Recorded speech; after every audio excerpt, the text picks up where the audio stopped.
সমাগত যত শুদ্ধ গৌরাঙ্গী কৃষ্ণ অনুরাগী গৌরভক্ত কৃষ্ণ ভক্ত মণ্ডলীগণ, সকল ভক্তিমতী মা এবং বাবাদের রাতুল চরণ কমলে সর্বপ্রথমেই জানায় কীর্তন জগতের সর্বকনিষ্ঠ জ্ঞানহীনা ভক্তিহীনা শ্রদ্ধাহীনা পদ্মা দাস কীর্তনিয়া কুমারী সুমিতা সরকার মিতালি এবং আমার ক্ষুদ্র সম্প্রদায়ের পক্ষ থেকে অনন্ত অনন্ত কোটি প্রণাম। আজকে এখানে খণ্ডকালীন লীলা দুটি পালা আমরা পরিবেশন করব। সময় তো এখন হয়ে গেছে সূর্য পূজা, কিন্তু যেহেতু এটা হচ্ছে শোকের একটা বাসর, এখানে তো সূর্য পূজা মানে আনন্দ তো হইচই। তো যাই হোক, পালাটা আমরা কুষ্ঠ লীলাতেই শুরু করতে চাচ্ছি। আষাঢ় পালা, সন্ধ্যাবেলা যাওয়ার পালা, এটাই সঠিক হবে এখানকার কীর্তনের জন্য। আপনাদের অনুমতি নিয়ে আমরা লীলা কীর্তন আরম্ভ করব। ভগবান শ্রীকৃষ্ণের গমন কুষ্ঠ লীলা, আষাঢ় পালা। জীবের ভগবান শ্রীকৃষ্ণের 64 প্রকার লীলা, কিন্তু আমার মানবের জীবনে মাত্রই দুটি পালা, একটি আষাঢ় আর একটি জগৎ ছেড়ে চলে যাওয়া।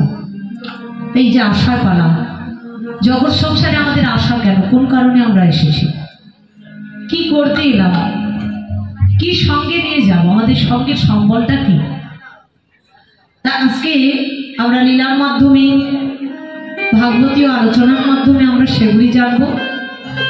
আর ভগবান শ্রীকৃষ্ণ মায়ের কাছ থেকে বিদায় নিয়ে কেমন করে গোষ্ঠ খেলা খেলতে গিয়েছিলেন আমরা লীলার মাধ্যমে তাই জানবো। ভগবানের অপার লীলা।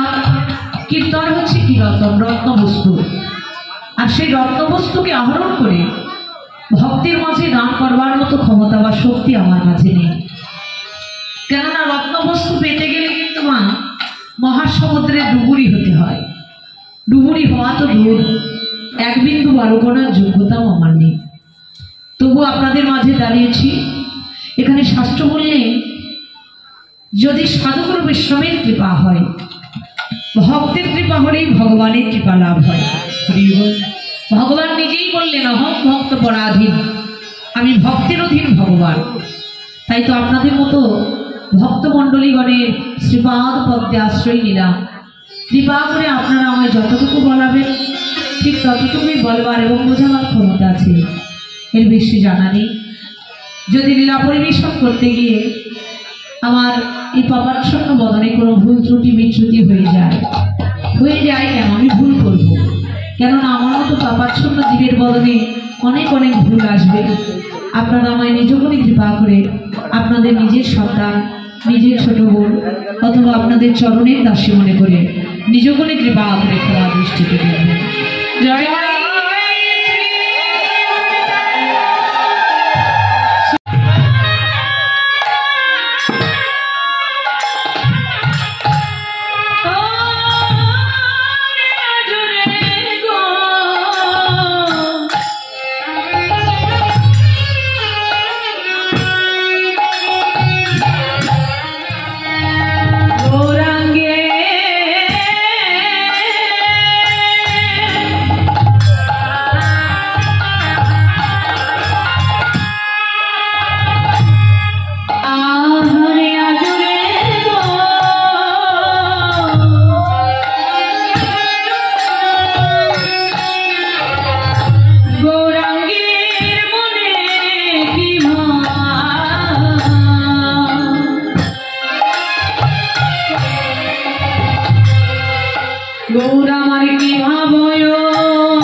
আজি কি ভাবই উঠিল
যারা বৈষ্ণবীয় আচরণ করছেন, যারা বৈষ্ণব চরণ আশ্রয় করেছেন, গৌরাঙ্গ চরণ যারা আশ্রয় করেছেন, তারা হলো শান্ত।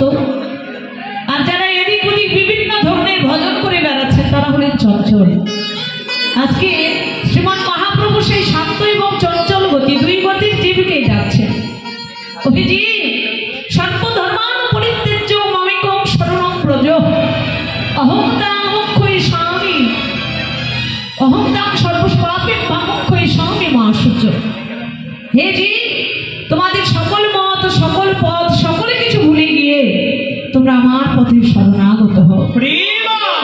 কেননা কলিযুগের একমাত্র আমাদের একমাত্রই সাধনার ধন হচ্ছে মধুর কৃষ্ণ নাম। আর সেই নাম ছাড়া জীবের কোনো গতি নাই। একবারই কৃষ্ণ নামে জীবের যত পাপ হরে, পাপের সাধ্য নাই তত পাপ করে। সেই মধুমাখা কৃষ্ণ নাম শ্রীমান গৌর সুন্দর কলিজীবের দাঁড়িয়ে দাঁড়িয়ে এনে দিলেন। আর সেই ধন দিলেন কে? ধনদাতা নিতাই চাঁদ। এখানে ভজনদ্রষ্টা বৈষ্ণব কবি বললেন, ধন মোর নিত্যানন্দ পতি মোর গৌরচন্দ্র প্রাণ মোর যুগুল কিশোর। তাহলে ধন মোর নিত্যানন্দ, ধন কে বাবা? কলিযুগে শ্রীলক্ষ্মীকে ডাকতে হয় না, লক্ষ্মী দেবীর আরাধনা করতে হয় না, আমাদের ধন দেবে কে? ধনদাতা নিতাই চাঁদ। কোন ধন? মা জড়ীয় জগতের, প্রাকৃত জগতের সম্পত্তি নয়, বিষয় অলঙ্কার নয়, টাকা পয়সা নয়, এই ধনের কথা বলেন। কেউ যদি কৃষ্ণ ধনের ধনী হতে চায় তাহলে নিতাইয়ের চরণ ধরো। নিতাই বিনে ভাই গৌর নাহি পাই, ব্রজে না গেলে না হবে আমার রাধা গোবিন্দের ভজন। সেই জন্য আমাদের নিত্যানন্দ চরণ আগে ধরতে হবে। নিত্য যোগ আনন্দ, যার মদন দর্শনেই হয় জীবের আনন্দ, সেই নিত্যানন্দ এত বড় দয়াল, এত বড় ক্ষমাসীন, যে জগায় মাথায় মতো মহাপাপী নবদ্বীপের পথে পথে যখন নিত্যানন্দ প্রভু হরিদাসকে সঙ্গে নিয়ে মধুর কৃষ্ণ নাম বিতরণ করছে, জগায় মাথায় বড় দুরাচারী ডেকে বললেন, ওরে দূর হয়ে যা, আমরা হরিনাম শুনবো না, আমরা কৃষ্ণ নাম শুনবো না। নিত্যানন্দ বললেন, ভাই মদ্য মাংস আর নারী সঙ্গ নিয়ে মেতে আছিস, তাতে আর তোদের কি আনন্দ? একবার কৃষ্ণ নাম করে দেখ, মদ্য মাংস নারী সঙ্গের চাইতেও বেশি আনন্দ এই মধুর কৃষ্ণ নামে। একবার হরি বল ভাই, একবার কৃষ্ণ বল। প্রথম দিন দাঁড়িয়ে দিলেন, হলো না, পরের দিন আবার গেছে কৃষ্ণ নাম দেওয়ার জন্য, আবার দাঁড়িয়ে দিচ্ছে। নিত্যানন্দ প্রভু হাতে ধরে পায়ে পড়ে হরিনাম দেবে বলে প্রতিজ্ঞা করেছে মহাপ্রভুর কাছে। চরণ ধরে বলছে, ভাই একবার হরি বল ভাই।